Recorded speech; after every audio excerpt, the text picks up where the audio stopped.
As soon as you're done with this video, find the best price on the web at the Backdoor Best Price Hotlink by clicking on the link just below the video. It's in the description right there.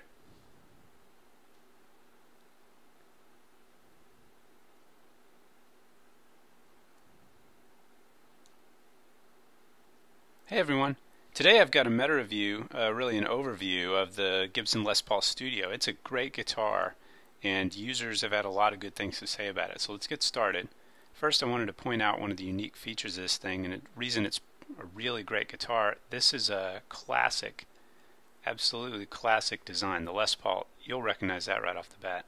Now the thing about this is this has all the right woods. So some Les Pauls, some of the cheaper Les Pauls, they're great guitars, but they don't have the mahogany back and the maple top right there. Carved maple top, mahogany back. This one's got a maple in the top, mahogany in the back, and that's one of the key points to getting a great standard Les Paul tone. So this is the studio model.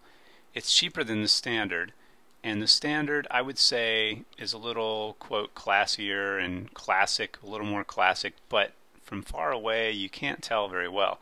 I'll show you one of the key differences, and I know this is going to sound insignificant, and in some cases it is. It's really cosmetic. I think this is a replica of a standard, but it's this binding here all the way around the edge of the guitar on the top and maybe on the bottom, but definitely on the top and definitely around the edge of the neck and headstock. There's this little white plastic binding. On the regular Les Pauls, on the Studio, there's nothing there. It's just wood. And it adds like some nice cosmetic detail to it. This is the Studio without the binding. The binding adds some nice cosmetic detail, and a lot of people like the feel of it around the fretboard, and so that's why it's so popular, and it looks great, but that's one of the things the Studio is missing. So it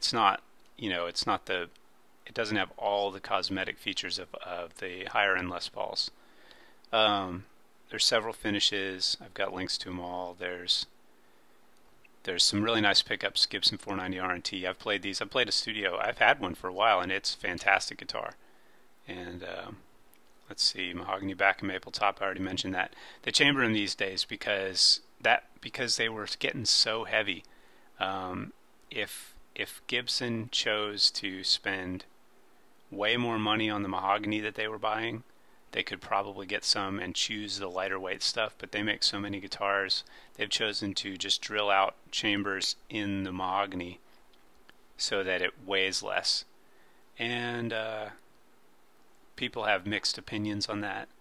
I've got one, and it's chambered, and it sounds fantastic, and it's lighter weight, so I have no problem with it at all. But the Studio that I had, that's probably the reason I would say that is the number one reason I sold it, was just the weight. But now, I mean, my Studio was several years ago. I think mine was a 2005 or 6. Now they're chambering them, and so the weight problem's gone.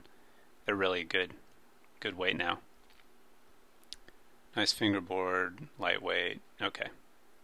So let's go look at some of what people have to say. I mean, remember that we don't overlook problems, and I'd say that nothing's perfect. I'd say that for this guitar, it's probably the missing binding and cosmetic features. Now, let's take a look at what other people have to say. So here's some reviews. This guy says, for anyone looking for an affordable Gibson, the sound is absolutely great and it plays like a dream. And this guy said, there is, in the end, no substitute for the genuine article. And this one said, an amazing piece of musical instrument. Its playability, the way it sustains, just easily rolls off without too much work. The sustain easily rolls off without too much work, excuse me. And if you don't need the LP standard binding, that's what I was talking about, and you care less about the added price, then the Studio Les Paul should be your next axe. So he says same electronics and same sweet rockin' sound with the awesome sustain to boot. I think it's very close, if not exactly the same. And I think it'll vary item to item, but this guy said packaging couldn't have been more secure. He learned a lot about Amazon because he had to return one maybe even 2 because they sent him the wrong hardware. So shipping and customer service at Amazon was unbelievably attentive, fast acting, and decisive. There was no long wait on the phone, no head games, no excuses, just actual humans with the ability to communicate and listen. He was treated with respect. So that's really more about Amazon than about Gibson. And I've got some other reviews here because that's not enough. Let's take a look here. This guy says, feels great, but a bit heavy. And this guy had an older model, not chambered. Let's see what else people had to say. The neck is the 50s style neck, very comfortable. And great clean tones and a snarling, ballsy grit as well.